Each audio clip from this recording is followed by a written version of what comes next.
സംക്രാന്തി കഴിഞ്ഞു. അപ്പൊ ഇന്ന് കർക്കിടക മാസം 1-ാം തീയതിയാണ്, അതായത് രാമായണ മാസത്തിന്റെ തുടക്കമാണ്. അപ്പോൾ ഞാൻ ഇന്ന് സ്കൂളുള്ളതുകൊണ്ട് കുറച്ച് പഠിച്ചു കഴിഞ്ഞു, ഏകദേശം എല്ലാം കഴിഞ്ഞു, ഇനി ഇച്ചിരി കൂടി ഉണ്ട്. അപ്പോൾ വിശക്കണു, അപ്പൊ അതുകൊണ്ട് കഴിക്കാൻ വന്നതാണ്. അപ്പോൾ ഒന്ന് നമ്മളുടെ സംക്രാന്തി കഴിഞ്ഞതിനോടനുബന്ധിച്ച് ഇന്ന് സ്പെഷ്യൽ ആയിട്ട് വീട്ടില് മിക്കവാറും പാലക്കാടത്തെ മിക്ക വീട്ടുകളിലും ചിക്കനും കുമ്പളങ്ങിയും ചോറും ദോശയും ഇവിടെ അങ്ങനെ ആയിരിക്കും. അപ്പൊ ഇവിടെ ദോശയും ചോറും ചിക്കനും കുമ്പളങ്ങിയും ചിക്കൻ വരട്ടിയതൊക്കെ അമ്മ സ്പെഷ്യലായിട്ട് ഉണ്ടാക്കിയിട്ടുണ്ട്. അപ്പൊ നമുക്ക് പോയി നോക്കാം. അമ്മ ഇവിടെ ദോശ ഉണ്ടാക്കിക്കൊണ്ടിരിക്കുകയാണ്. ചിക്കൻ വരട്ടിയത് അടിപൊളി, നല്ല മണമൊക്കെ ഉണ്ട്. ചിക്കൻ കുമ്പളങ്ങ അല്ലേ അമ്മ?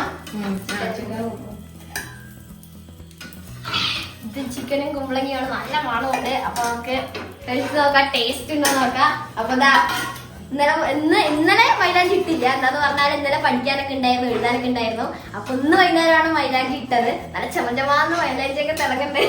അപ്പൊ കഴിച്ചു നോക്കാം. ഇവിടെ ഇത് കഴിക്കാം. ദോശ തരൂ, ടേസ്റ്റ് ചെയ്യാം. ഇവിടെ ഇരിക്കാം.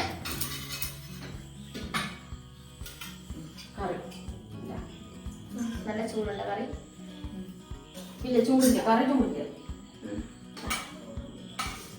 പാലക്കാടുകാരുടെ സ്പെഷ്യൽ ആയിട്ടുള്ള ചിക്കനും കുമ്പളങ്ങിയും ആണ്.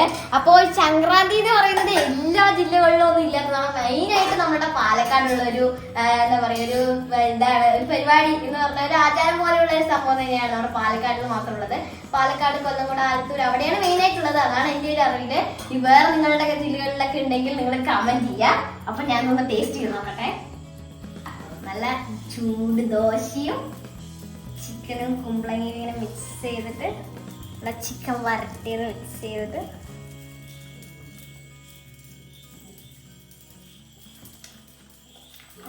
അടിപൊളി, ഒരു രക്ഷയില്ല. നിങ്ങള് ട്രൈ ചെയ്ത് നോക്കാൻ വീട്ടിലൊക്കെ അടിപൊളിയായിട്ട് നമ്മുടെ ചിക്കനും കുമ്പളങ്ങിയും ചിക്കൻ വരട്ടിയതും ദോശ കഴിക്കാം. 2-3 അമ്മ ഇവിടെ ദോശ ഉണ്ടാക്കാൻ ദോശ കഴിച്ചോണ്ടിരിക്കുകയാണ്. പിന്നെ കുറച്ച് 2-3 ദോശ കഴിച്ച് കഴിഞ്ഞിട്ട് കിടക്കാറാകുമ്പോ കുറച്ച് ചോറ് കൂടെ ഇടണം. അപ്പൊ ചിക്കൻ വരട്ടിയത് കൂട്ടിട്ടും ചോറുന്നു. ചിക്കൻ വരട്ടിയത് കൂട്ടിട്ട് ചോറാണ്. അമ്മ കർക്കിടക മാസത്തിന്റെ പ്രത്യേകത എന്താണ്? അമ്മയ്ക്കല്ലേ കറക്റ്റ് ആയിട്ട് അറിയുള്ളൂ, എന്നെക്കാളും അമ്മയ്ക്കല്ലേ അറിയുള്ളൂ. കർക്കിടക മാസം പറഞ്ഞാൽ രാമായണ മാസം ആരംഭമാണ് കർക്കിടക മാസം. പിന്നെ അമ്പലങ്ങളിലൊക്കെ പ്രത്യേകതയാണ് കർക്കിടക മാസത്തില്. എല്ലാവരുടെയും പ്രത്യേക പൂജയും പ്രത്യേക കാര്യങ്ങളും ശ്രീരാമൻ ഒക്കെ പ്രത്യേകത കൊടുക്കുന്ന മാസമാണ്. എല്ലാം എന്ന് പറഞ്ഞാൽ നമ്മുടെ എല്ലാവരുടെയും ഉണ്ടാവും. പാലക്കാട് എല്ലാ നമ്മുടെ കേരളത്തിൽ മിക്കവാറും എല്ലാവരെയും കർക്കിടക മാസത്തിന് പ്രാധാന്യമുള്ളതാണ്. പുതിയ നമ്മുടെ ചേട്ടയും കളയുന്ന പറയുമ്പോ നമ്മുടെ വീടിന്റെ എല്ലാ എന്ന് പറഞ്ഞ പാഴായിട്ടുള്ള സാധനങ്ങളെല്ലാം കളഞ്ഞ് നമ്മുടെ വീട് ഒരു ഇതേപോലെ പുനരുജ്ജീവിപ്പിക്കുക എന്ന് പറയുന്ന പോലെ പുതിയൊരു ആരംഭം പുതുമ വരുത്തുകയാണ്. പഴയ സാധനങ്ങളൊക്കെ ഒഴിവാക്കിയിട്ട് പുതിയ സാധനങ്ങളൊക്കെ വയ്ക്കുക, കുട്ടികളൊക്കെ. അത് നെഗറ്റീവ് എനർജി കളഞ്ഞിട്ട് പോസിറ്റീവ് കൊണ്ടുവരിക എന്നാണ് അതിന്റെ ഉദ്ദേശിക്കുന്നത്. അതെ, മനസ്സിലായ?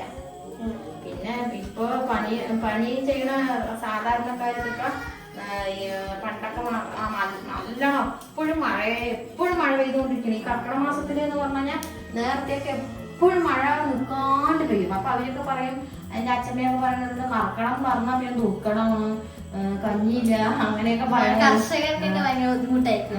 കൃഷിപ്പണിയൊക്കെ ചെയ്യാൻ കാര്യം ഉണ്ടാവില്ല. ജോലിക്ക് പോകാനും പറ്റില്ല ഇങ്ങനെ മഴയത്ത്. അങ്ങനെയല്ലേ?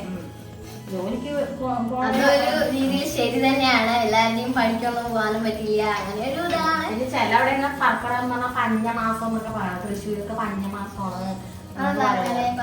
അത് നമ്മള് കർക്കിടകം ദുർഘടം പറഞ്ഞാൽ അതിന്റെ അവിടെ പഞ്ഞമാസമാണ്. അന്നല്ലാന്ന് അതിന്റെ അർത്ഥം, അന്നല്ല. പക്ഷെ അപ്പൊ അതുകൊണ്ട് കൂടുതലും പറയണത് എന്താന്ന് വെച്ച് കഴിഞ്ഞാൽ റാണി ഒരു ദോശം നേരത്തെ ദോശ കൂടുതലായിട്ട് അങ്ങനെ റാണി കറി സൂപ്പർ. റാണി ഭയങ്കര ഇഷ്ടപ്പെട്ടു. പിന്നെന്താണെന്ന് പറഞ്ഞാൽ പിന്നെ കൂടുതലായിട്ട് അപ്പൊ പണിയൊന്നും ഉണ്ടാവില്ല. അപ്പൊ കൂടുതലും എല്ലാവരും അമ്പലത്തിൽ പോവുക. ചില ഇപ്പൊ ഈ മാസങ്ങളിൽ മിക്കവാറും എല്ലാ അമ്പലത്തിലും അന്നദാനം, കഞ്ഞി അങ്ങനെയൊക്കെ ഉണ്ട്. അത് ഭഗവാനെ ഭജിച്ചിരിക്കുക എന്നതാണ് ഇപ്പൊ ചെയ്യുന്നത്. അതായത് ശ്രീരാമസ്വാമിനെ ഭജിക്കുക, രാമനാമം ഭജിച്ചിരിക്കുക ആണ് കർക്കടകം. അപ്പൊ അമ്പലത്തിലൊക്കെ ഇങ്ങനെ രാമായണം ഇങ്ങനെ രാമായണം വായനയുണ്ട്. നമ്മുടെ തക്കേട്ടുകാരുണ്ടല്ലോ രാമായണം വാങ്ങിയിട്ട് പരിക്കേട്ടാലൊക്കെ ഉണ്ട്. തക്കേട്ടുകാർ. സ്കൂളുള്ളതുകൊണ്ട് കാണാൻ പോകാൻ പറ്റില്ല, സമയമുള്ളപ്പോ പോകണം. അതാണ് കർക്കിടക മാസത്തിന് കൊണ്ട് കൂടുതലായിട്ട് ഫോക്കസ് ചെയ്യുന്നത്. അതാണ് ഗൈസ്. അപ്പൊ നിങ്ങളുടെ വീട്ടിൽ ഒന്ന് ദോശ ചിക്കൻ ആണെങ്കിൽ കമന്റ് ചെയ്യാം. അപ്പൊ ഗൈസ്, അപ്പൊ ഇത്രയല്ലോ എല്ലാവരും സപ്പോർട്ട് ചെയ്യാൻ.